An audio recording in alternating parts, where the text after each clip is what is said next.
திருவடி சரணம். யூடியூப் நண்பர்கள் அனைவருக்கும் அடியேனின் அன்பான வணக்கங்கள்.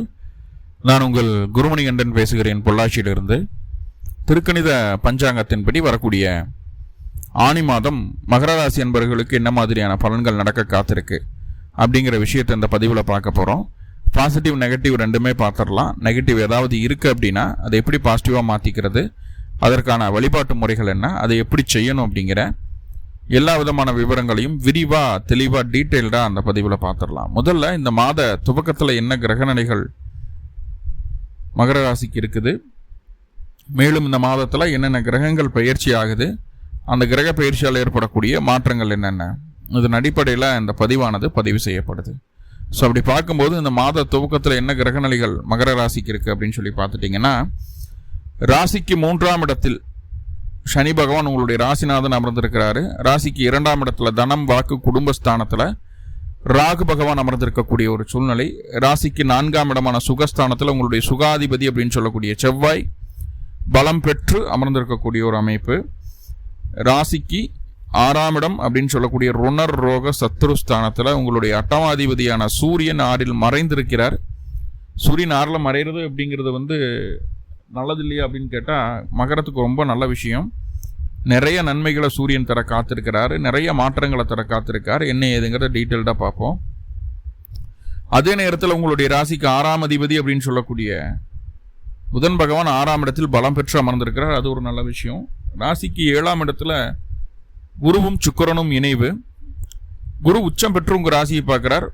இது நல்ல அற்புதமான காலகட்டம். குருவினுடைய பார்வை உச்சம் பெற்று உங்களோட ராசிக்கு கிடைக்கிறது அப்படிங்கிறது. கூடவே சுக்கிரன் இருக்கு. ராசிக்கு 5-10 அதிபதி, உங்களுடைய ராசிக்கு யோகாதிபதி அப்படின்னு சொல்லக்கூடிய சுக்கிர பகவான் ராசிக்கு 7ஆம் இடத்திலிருந்து சுக்கிரனுமே உங்க ராசியை பார்க்கிறார். அதுவும் ஒரு நல்ல விஷயம். ராசிக்கு அட்டமஸ்தானம் அப்படின்னு சொல்லக்கூடிய வம்பு வழக்கு பிரச்சனைகளை தரக்கூடிய ஸ்தானமான அட்டமஸ்தானத்தில் கேது பகவான் அமர்ந்திருக்கக்கூடிய ஒரு சூழ்நிலை. ஸோ இதுதான் இந்த மாத துவக்கத்தில் இருக்கக்கூடிய கிரகநிலைகள். மேலும் இந்த மாதத்தில் என்னென்ன கிரகங்கள் பயிற்சி ஆகுது அப்படின்னு சொல்லி பார்த்துட்டோம்னா, முதல்ல சூரியன் ஆனி மாதம் 1ஆம் தேதி 15/6/2026 அன்னைக்கு சூரியன் உங்களுடைய ராசிக்கு 5ஆம் இடத்திலிருந்து 6ஆம் இடத்துக்கு பயிற்சி ஆகிறார். இந்த மாதம் முழுக்க சூரியன் உங்களுடைய ராசிக்கு 6ஆம் இடத்துல தான் இருக்க போறார். ஆனி மாதம் 6ஆம் தேதி 20ஆம் தேதி 6வது மாதம் 2026 அன்னைக்கு செவ்வாய் உங்களுடைய ராசிக்கு 4ஆம் இடமான சுகஸ்தானத்திலிருந்து 5ஆம் இடமான பூர்வ புண்ணிய ஸ்தானத்துக்கு பயிற்சி ஆகிறார். அப்போது செவ்வாய் 5ல் இருக்கலாமா சார்னா தாராளமாக இருக்கலாம். 4 கூடிய 5ல் இருக்கிறது அப்படிங்கிறது ஒரு நல்ல பிளேஸ்மெண்ட் தான். அதே நேரத்தில் அவர் 5ஆம் இடத்துல இருந்தால் 11ஆம் அதிபதியும் அவர் தான் லாபாதிபதி, லாபத்தை பார்ப்பார். ஸோ அதுவும் ஒரு நல்ல நிகழ்வு தான், ஃபேவராக தான் இருக்குது செவ்வாயினுடைய நகர்வம். ஆனி மாதம் 8ஆம் தேதி கடக ராசிக்குள்ள புதன் பயிற்சி. ராசிக்கு 6ஆம் இடத்துலேருந்து 7ஆம் இடத்துக்கு அந்த புதன் பயிற்சி ஆகிறாரு. ஆனி 15ஆம் தேதி அன்னைக்கு புதன் வக்ரம் அடையுது. ஆனி 23ஆம் தேதி அன்னைக்கு ஏகன் கடகத்துக்குள்ளேயே பயிற்சி ஆகிறார், வக்ர பயிற்சி ஆகிறார். இது புதனுடைய நகர்வு. ஒரு ஆக்சிலேஷன் இருக்குது. உங்களுடைய பாக்கியாதிபதி 6, 7 இந்த பாவகங்களில் கொஞ்சம் ஆக்சிலேட்டாக இருக்கிறாரு. ஸோ வக்ரமாகி மறுபடியும் வக்ர பயிற்சி ஆகி இதெல்லாம் இருக்குது. சின்ன சின்ன ப்ளஸ் மைனஸ் இருக்குது. என்ன எதுங்கிறது டீட்டெயில்டாக பார்ப்போம். அதே நேரத்தில் இந்த மாதம் ஆனி மாதம் 20ஆம் தேதி 4/7/2026 அன்னைக்கு சுக்கிர பகவான் உங்களுடைய ராசிக்கு 7ஆம் இடத்துலேருந்து 8ஆம் இடத்துக்கு பயிற்சி ஆகிறார். அட்டமஸ்தானத்தில் சுக்கிரன் கேது கூட இணையுது. ஸோ இது கொஞ்சம் கவனிக்கப்பட வேண்டிய ஒரு விஷயந்தான். ஏன்னா உங்களுடைய யோகாதிபதி கேதுவோடு அட்டமத்தில் மறைவது அப்படிங்கிறது கொஞ்சம் கவனிக்கப்பட வேண்டிய விஷயந்தான். என்ன ஏது அப்படிங்கிறது டீட்டெயில்டாக பார்க்கலாம். முதல்ல ஒவ்வொரு கிரகமாக நம்ம பார்த்துட்டு அந்த கிரகத்தினுடைய தசாபுத்தி அந்தரம் உங்களுடைய சுய ஜாதகத்தில் நடந்துட்டு இருந்தாலும் அந்த கிரகத்தினுடைய நட்சத்திரத்தில் ஏதாவது கிரகன்னு தசாபுத்தி நடத்திட்டு இருந்தால் அது உங்களுக்கு ஃபேவராக அமையும். ரைட். இப்போ முதல்ல சூரியன் அப்படின்னு சொல்லக்கூடிய கிரகம் இது நாள் வரைக்கும் உங்களுக்கு 5ஆம் இடத்துல இருந்தால் இப்போ 6ஆம் இடத்துக்கு பயிற்சி ஆகுது. சூரியன் 6ஆம் இடத்துல இருக்கிற 8 கூடியவர் 6ல் மகரத்தை பொறுத்தளவுக்கு சூரியன் நல்ல வளர்னா தரமாட்டார் அப்படிங்கிறது பொதுவாக எல்லாரும் சொல்லக்கூடிய விஷயமா இருக்குது. ஆனால் அந்த சூரியன் போய் 8ஆம் இடத்து அதிபதியாகி 6ஆம் இடத்துல மறைகிறார். அப்போது ஒரு மறைவு ஸ்தானாதிபதி இன்னொரு மறைவு ஸ்தானத்தில் இருப்பது அப்படிங்கிறது நன்மை. இது என்ன சொல்லுவாங்கன்னா, கெட்டவன் கெட்டிடில் கிட்டிடும் ராஜயோகம் அப்படிங்கிற வார்த்தையை சொல்லுவாங்க. அந்த மாதிரி ஒரு கெட்ட ஸ்தானத்துக்கு அதிபதி இன்னொரு கெட்ட ஸ்தானத்தில் இருந்தால் ராஜயோகமாக்கும் அது அப்படிம்பாங்க. அப்படி என்ன சூரியன் நம்மளுக்கு ராஜயோகம் செய்ய போகுது அப்படின்னு பார்த்துட்டோம் அப்படின்னா, ஃபஸ்ட்டு இதற்கு முன்னாடி எவ்வளவு எதிர்ப்புகள் உங்களுக்கு இருந்தாலும் பரவாயில்ல, இல்லை யாரு தான் எதிரினே தெரியாமல் நம்ம சுற்றிட்டு இருந்தாலும் பரவாயில்ல, எதிரிகள் தெரியாத ஒரு சூழ்நிலையில் இருக்கக்கூடிய மகரம் தன்னுடைய எதிரி இவன் தான் எதிரி, கூட இருந்தே குளிவரிக்கிறது இவன் தான் துரோகி அப்படிங்கிறத புரிஞ்சுக்கும், தெரிஞ்சுக்கும், அப்பட்டமாக கண்டுபிடிச்சி போடும். இல்லை எதிரி இவன் தான் தெரிஞ்சிருச்சா, எதிரியா ஜெயிக்கிறதுக்கு என்ன வழி அப்படிங்கிறத யோசிப்போம். எதிரிகளை ஜெயிக்கவும் செய்வோம். அந்த காலகட்டம் அற்புதமான ஒரு அமைப்பு. எதிரிகளை ஜெயிக்கக்கூடிய வல்லமையை இந்த காலகட்டம் சூரியன் உங்களுக்கு தந்து விடுவார். அதுதான் ராஜயோகத்தில் முதன்மையாக வரக்கூடியது. ரெண்டாவது, அரசாங்க அதிகாரிகளை பார்க்கணும், அவங்ககிட்ட ஏதாவது பேச்சுவார்த்தைகள் வைக்கணும், அல்லது கவர்மெண்ட் ரிலேட்டடான விஷயங்கள் ஏதாவது அப்ளிகேஷன் போடுறதோ, ஒரு கவர்மெண்ட் வேலைக்கு அப்ளை பண்ணுறதோ, கவர்மெண்ட் அஃபீஷியலை போய் பார்க்குறதோ, இல்லை கோர்ட்டு கேஸு வம்பு வழக்கு பிரச்சனை இருக்குது, அது காவல்துறை ரீதியாக இருக்கக்கூடிய விஷயங்கள் உங்களுக்கு ஃபேவராக மாறணும், பிடிக்கணும் அப்படின்னு எதுனாலும் சரி, அரசாங்கம், அரசியல் சம்மந்தப்பட்ட விஷயங்கள் எதுனாலும் சரி துணிஞ்சு செய்யுங்க. கண்டிப்பாக வெற்றி உங்கள் பக்கம்தான். ரெண்டாவது ராஜயோகம். மூணாவதாக என்ன செய்யுது இந்த சூரியன் அப்படின்னா, நல்லா தெளிவாக கேட்டுக்குங்க. உங்களுக்கு எத்தனை கோடி ரூபாய் கடன் இருந்தாலும் பரவாயில்ல, நான் சொல்கிற இந்த பரிகாரத்தை மட்டும் செஞ்சுருங்க. பரிகாரன்றல அது ஒரு வழிபாடு, அதை மட்டும் செஞ்சுருங்க. உங்களுக்கு எத்தனை கோடி ரூபாய் இருந்தாலும் கடன் இருந்தாலும் பரவாயில்ல, எல்லாத்தையும் அடைக்கிறதுக்கு உண்டான வழி இந்த விஷயத்தில் இருக்குது. ஆனி மாதத்தில் ஏன்னா புதன் கூடவே இருக்கிறாரு, அதான் முக்கியம். ஆனி மாதத்தில் முதல் வாரம் முதல் 8 நாட்களுக்குள்ள நீங்கள் பிறந்த கிழமை எப்படியாவது வந்துடும். 8 நாட்களுக்குள்ள இல்லையா? அன்னைக்கு வீட்டு பக்கத்தில் இருக்கக்கூடிய பெருமாள் ஆலயங்களுக்கு போங்க. பெருமாள் ஆலயங்களுக்கு போயிட்டு 6 நல்லெண்ணெய்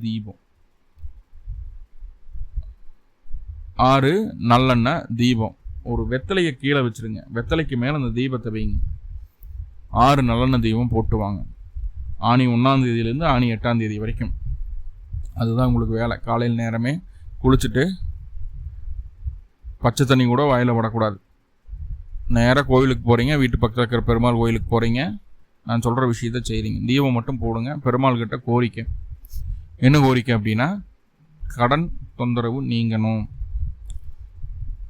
கடன் விஷயத்துலேருந்து நம்ம மீண்டு வெளியில் வரணும், நிம்மதியான வாழ்க்கை வாழணும், கடனை அடைக்கிறதுக்கு உண்டான வழி எனக்கு காட்டு அப்படின்னு சொல்லி வேண்டிட்டு வாங்க. தீபம் போட்டதுக்கப்புறம் முடிஞ்சால் எக்ஸ்ட்ராவாக நீங்கள் துளசியெல்லாம் கொண்டு போகிறீங்கன்னா தாராளமாக கொடுக்கலாம்.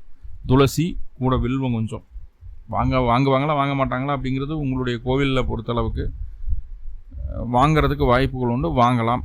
வில்வம் வாங்கிட்டாங்க, எந்த இதுவும் இல்லாமல் வாங்கிட்டாங்கன்னா அதுவே ஒரு பாசிட்டிவ் சைன். ரொம்ப சீக்கிரமாக உங்களுடைய கடன் அடையுது அப்படிங்கிறதுக்கு அது ஒரு பாசிட்டிவ் சைன், ரைட்? இந்த 8 நாள் இந்த வழிபாடை செஞ்சுருங்க. கடன் தொல்லை இனிமேல் உங்களுக்கு இல்லை, உறுதியாக. மகர ராசிக்காரங்க யார் பார்த்தாலும் சரி, எல்லாத்துக்கும் உங்கள் வீட்டில் யார் சொந்த பந்தவங்க யாராக இருக்கிறாங்களோ எல்லாத்துக்கும் ஃபார்வேர்டு பண்ணிவிடுங்க. கடன் தொல்லை இனிமேல் இல்லை, முற்றிலுமாக கடன் தொல்லைக்கு தீர்வு. பரிகாரத்தை பண்ணிட்டு வந்து 8 நாள் பண்ணிட்டு வந்து 9ஆம் நாள் எல்லா கடனும் தீர்ந்து போயிருமா அப்படின்னு சொல்லி போட்டு அக்கௌண்ட்டெல்லாம் செக் பண்ணக்கூடாது. என்னென்னா, எவ்வளவு கடன் இருந்தாலும் அதை தீர்ப்பதற்குண்டான வழி கிடச்சிரும். 8 நாளில் தீராது, அட்லீஸ்ட் ஒரு 8 மாதத்துலேயாவது அந்த கடன் தீரும். உங்களுடைய கடனுடைய அளவீடுகளை பொறுத்து அது ஏற்ற இறக்கங்கள் வரும் அந்த நாட்களில். ஆனால் கண்டிப்பாக கடன் தீர்ந்துடும், கடன்லேருந்து வெளியே வந்துடுவீங்க. சரி, நம்மளை எதிர்க்கிறதுக்காக சில பேர் சில சதிகளை தீட்டுறாங்க, சில கருவிகளை வச்சுருக்காங்க. அப்படின்னா கருவின்னா ஒரு மனுஷனே யாரோ ஒரு பொருளையோ ஏதோ ஒன்று வச்சுருக்காங்க, அதையெல்லாம் ஈஸியாக உடச்சிட்டு வந்துடுவோம். எதிரி என்ன பண்ணுவான் என்ன ஏதுங்கிறதுல A to Z நம்மளுக்கு தெரியும். அவன் யோசிக்கிறதுக்கு முன்னாடி அதை நம்ம செயல்படுத்தி கொண்டு வந்துடுவோம். எதிரிகளை ஜெயிக்கக்கூடிய சாமர்த்தியத்தை தந்துடுவாங்க. இப்போ அந்த 6ஆம் இடத்துல வேறு என்ன பண்ணுது அப்படின்னா, இது வரைக்கும் நம்மளுக்கு உதவியே செய்யாத நண்பர்கள், உதவி செஞ்சாலும் தன்னுடைய ஆதாயத்தை எதிர்பார்த்து உதவி செய்யக்கூடிய நண்பர்கள் இப்படி தான் இருக்கிறாங்க இல்லையா? எல்லாத்தையும் தாண்டி எந்த ஒரு எதிர்பார்ப்பும் இல்லாமல் நண்பர்கள் மூலமாக உங்களுக்கு உதவிகள் கிடைக்கும்.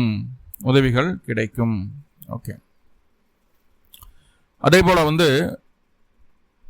ப்ரெசன்ஸ் ஆஃப் மைண்டுன்னு சொல்லுவோம்.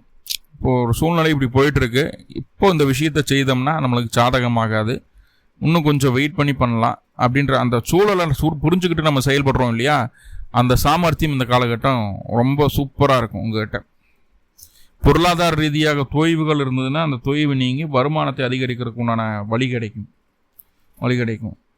சரிங்களா? என்னென்னா எதிரிகளை ஜெயிச்சுக்கிட்டே இருப்போம், எதிரி உருவாகிட்டே இருப்பாங்க. அது ஒரு நெகட்டிவ் தான், எதிரிகள் உருவாகிக்கிட்டே இருப்பாங்க.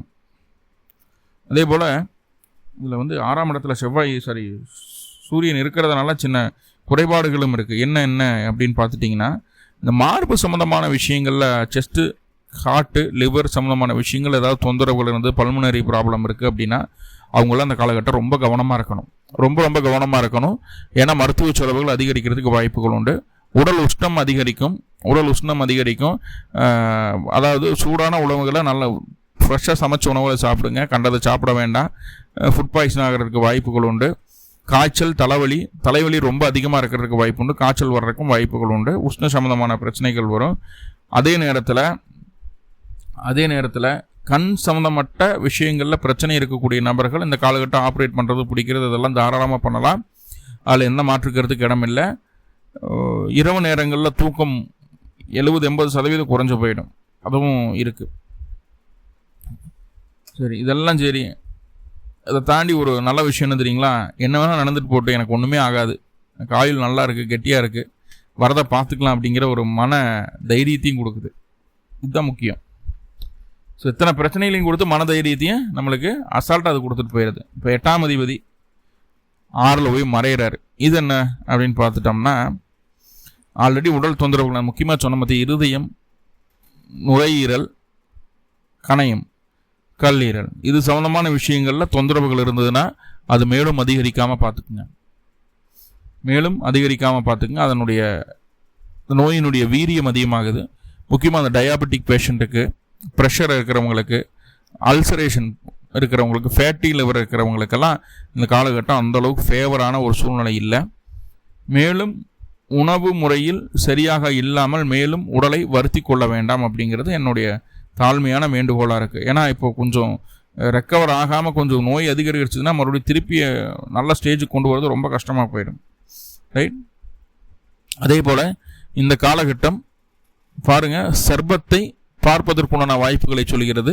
இல்லைன்னா ஒரு விஷப்பூச்சி, ஒரு பூரானே கடிச்சு போடும். எறும்பு கடிக்கிறது சாதாரணம் தான், தேல் கொட்டுறது, பூரான் கடிக்கிறது, இல்லை பாம்பு தீண்டுவதற்குண்டான வாய்ப்புகள் இருக்கிறது. இதெல்லாம் இருக்கிறதுக்கு வாய்ப்புகள் உண்டு. அப்போது அந்த மாதிரியான ஒரு இடங்களுக்கு வரதோ, ஒரு உங்கள் வீடு சுற்றி நல்லா சுத்தமாக வச்சுக்கோங்க. உள்ளுக்குள்ளே பாம்பு பார்க்குறதுக்கு வாய்ப்பு இருக்குது. வீட்டுக்குள்ளேயே பாம்பு வர்றதுக்கு உண்டான சூழ்நிலையும் சொல்லுது. ஸோ அதெல்லாம் கொஞ்சம் கவனமாக பார்த்துக்குங்க. அந்த மாதிரி வராமல் இருக்கிறதுக்கு என்ன வழியோ அதை செய்யுங்க. ரைட்? ஓகே. அதே போல் குழந்தைகளினுடைய உடல் ஆரோக்கியத்தில் கொஞ்சம் அக்கறை வேணும். சரிங்களா? நம்ம குழந்தைய பார்க்காம விட்டுட்டு அடுத்தவங்களையும் நல்லபடியாக பார்ப்போம். ஒன்றா குழந்தைய ஊட்டி வளர்த்தா தாம்புள்ள தானாக வளருன்னு சொல்லுவாங்க இல்லையா? அந்த மாதிரி தன்னுடைய குழந்தைய கண்டுக்காமல் அடுத்தவங்கள பார்த்துட்ருப்போம்.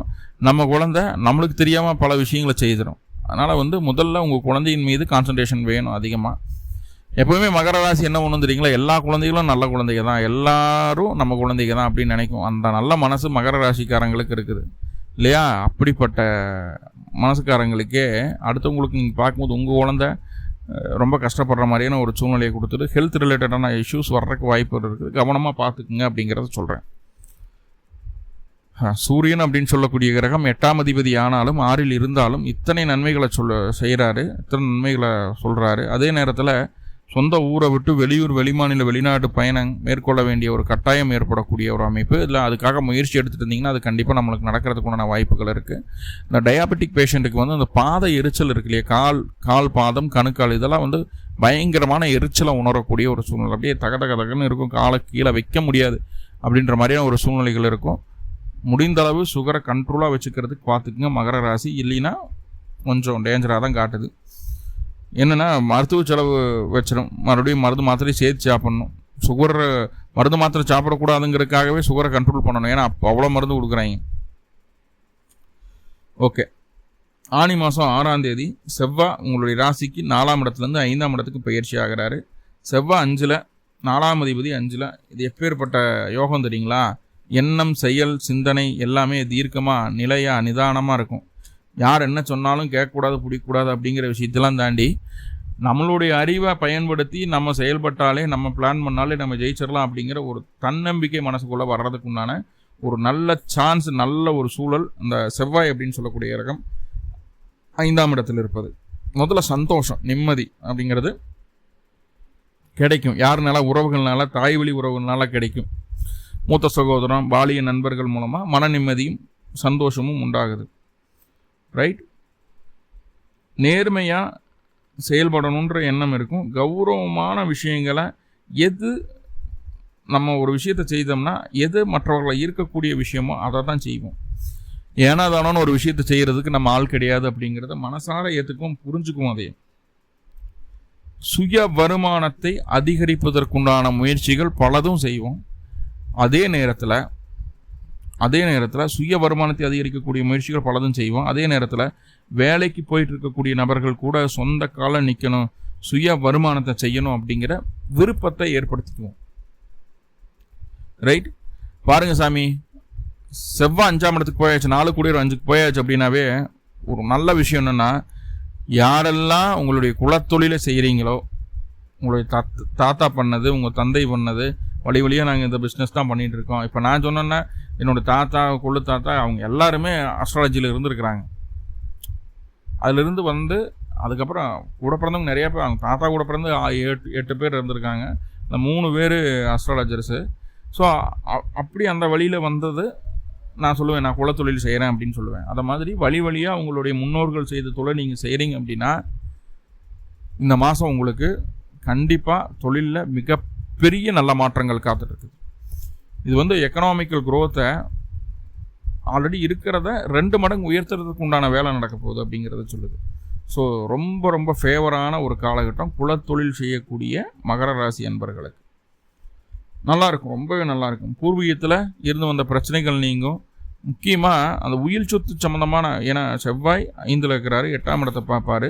இப்போ கண்டிப்பாக உயில் சொத்து சம்மந்தமான விஷயங்கள் ஆல்ரெடி உங்களுக்கு பஞ்சாயத்தில் தான் போயிட்டுருக்குது மகரத்துக்கு.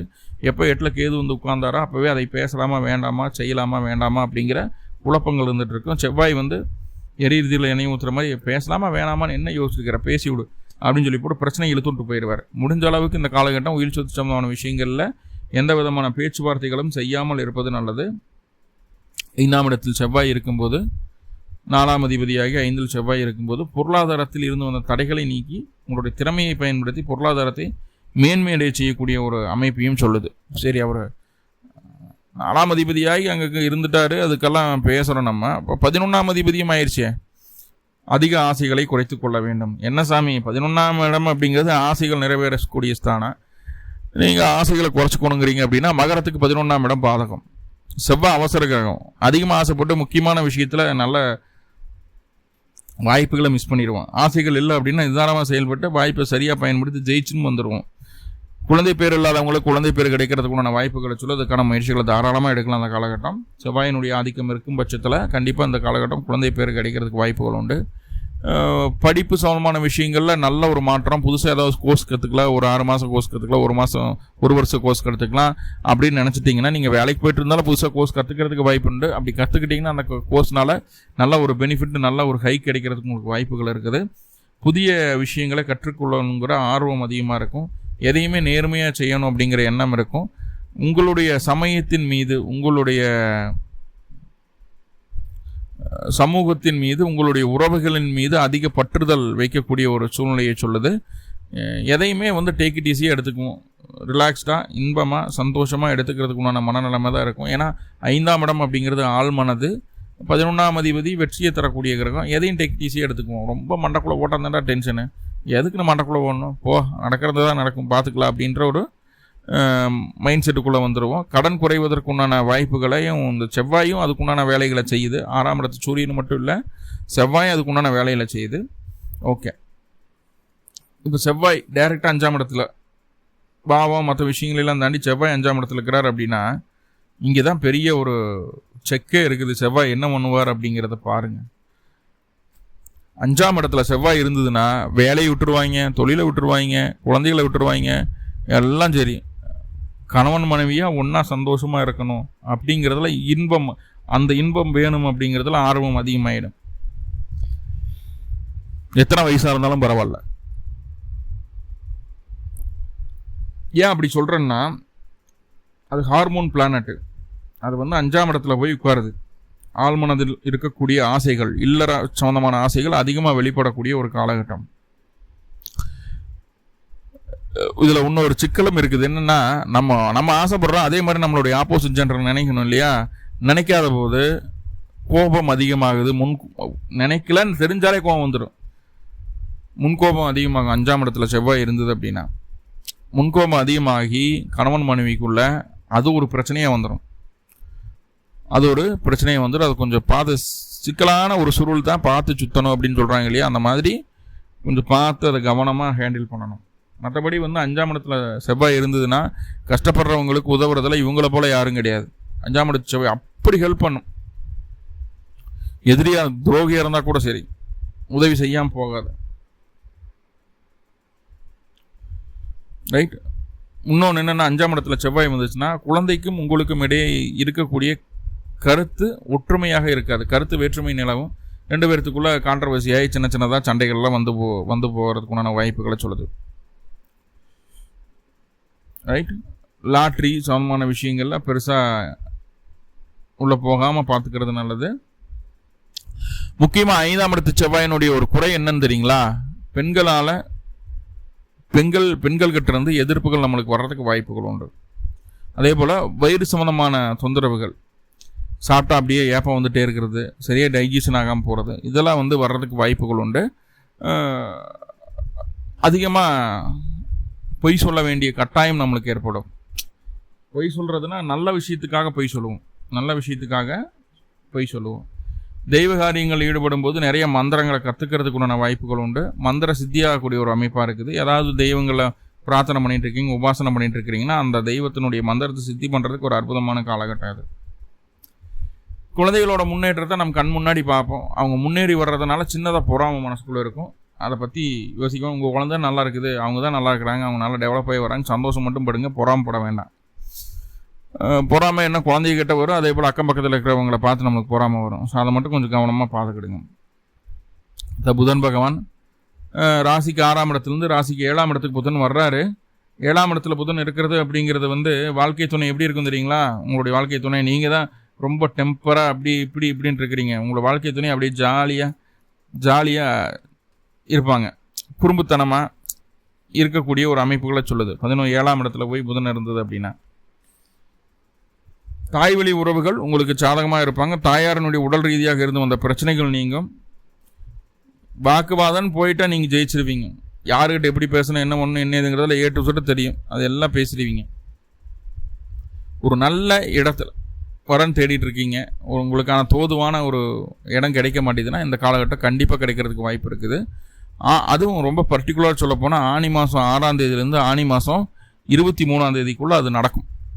உங்களுடைய சுயஜாதகத்தில் புதனுடைய தசா புத்தி அந்தரம் நடந்துட்டு இருக்குது. இல்லை புதனுடைய நட்சத்திரங்களான ஆயில்யம் கேட்டை ரேவதில் ஏதாவது கிரகண தசா புத்தி நடத்தினா கண்டிப்பாக அது நடக்கும். ரைட். ஆனால் உடனே அது திருமணத்தில் போய் முடியாது. கேட்டதையும் சரிங்க பார்க்கலாம் பிடிக்கலாம் அப்படிம்பாங்க. மறுபடியும் 2 மாதம் 3 மாதம் ஆகி மறுபடியும் பேசுவாங்க. அதுக்கப்புறம் தான் அது திருமணத்தில் போய் முடியுது. ரைட். உங்களுடைய வாழ்க்கை துணை உங்களை விட மிக அறிவாளியாக நடந்து கொள்வார்கள். புத்திசாலித்தனம் அங்கே ரொம்ப அறிவு வளைஞ்சு ஒழுகுதுப்பா அப்படின்னு சொல்கிறோம் இல்லையா? அந்த மாதிரி ரொம்ப ப்ரில்லியண்ட்டாக நடந்துக்குவாங்க. ரொம்ப ப்ரில்லியண்ட்டாக நடந்துக்குவாங்க அப்படிங்கிறத சொல்லுது. எல்லாத்தையும் அனுசரித்து போகக்கூடிய குணம் உங்ககிட்ட இருக்கும், உங்களுடைய வாழ்க்கை துணை கிட்ட இருக்கும்.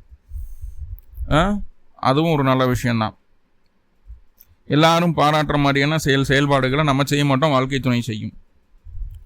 என்ன 9ஆம் அதிபதி அப்படின்னு சொல்லக்கூடிய கிரகம் 7ல் வந்து உட்காருது இல்லையா? இது என்ன செய்ய காத்திருக்கு அப்படின்னா, நம்ம சில விஷயங்களை வாழ்க்கை துணைகிட்ட மறைக்கும் போது அது நம்மளுக்கு எகென்ஸ்டாக மாறதுக்கு வாய்ப்புண்டு, நம்ம மேலே சந்தேகமாக மாறதுக்கு வாய்ப்புண்டு. அப்போ எந்த விஷயத்தையும் வாழ்க்கை துணைகிட்ட மறைக்காமல் இருக்கிறது நல்லது. ஏன்னா அந்த காலகட்டம் நம்மளுடைய மைண்ட் செட் வந்து ஒரு நிலையில் இருக்காது. புதனுடைய பார்வை 7ஆம் இடத்துலேருந்து புதன் பார்க்கும்போது அப்படியே காற்றுல பறக்கிற மாதிரி அத்தனைக்கும் ஆசைப்படுன்னு சொல்கிறோம் இல்லையா? அந்த மாதிரி இருக்கும் மனசு காலகட்டம். ஆடை ஆபரண சேர்க்கை உண்டு, நகைகள்லாம் வாங்குவீங்க, வீட்டுக்கு தேவையான பொருட்கள் அதெல்லாம் ஓகே. புதுசாக ட்ரெஸ்ஸஸ் எல்லாம் எடுப்பீங்க. முக்கியமாக சிலைகள் வாங்குவீங்க. வீட்டுக்கு அந்த விநாயகர் சிலையோ முருகர் சிலை, ஏதோ ஒரு சின்ன ஸ்டாச்சு வாங்குறதுக்கு வாய்ப்புகள் உண்டு. ஸோ அதெல்லாமே வீடு வந்து சேரக்கூடிய அமைப்பு. நீங்களே வாங்கினீங்கன்னா ஏதோ ஒரு பக்கம் உங்களுக்கு வந்துடும். ஸோ அப்படியெல்லாம் இருக்குது.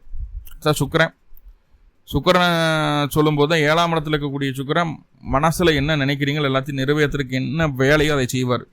எல்லாம் ஓகே. முதல் 20 நாள் சுக்கிரன் உங்களுக்கு பாசிட்டிவான பலன் தான். தொழிலாகட்டும், விருப்பமாகட்டும், வேலையாகட்டும் எல்லாமே உங்களுக்கு ஃபேவராக பண்ணி கொடுத்துருவார் சுக்கிரன். ஏன்னா குருவோட உச்ச குருவோட இருந்து ராசி வேற பார்க்குறாரு. சுக்கிரன் ரொம்ப ஃபேவராக இருப்பார்.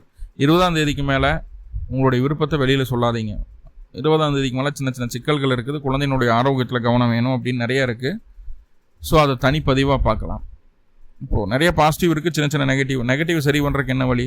சிம்பிளாக வீட்டு பக்கத்தில் இருக்கக்கூடிய மகாலட்சுமி ஆலயங்களுக்கு போய் 2 நெய் தீபம் போடுங்க, கொஞ்சம் மல்லிகைப்பூ வாங்கி வைங்க. மேலும் உங்களுக்கு நல்லதெல்லாமே நடக்கணும்னு சொல்லி எல்லாம் போல பரம்பொருளை பிரார்த்தனை பண்ணிட்டு இந்த பதிவு முடிச்சுக்கிறேன். நன்றி நண்பர்களை, நன்றி. வாழ்வளமுடன். திருச்சிற்றம்பலம்.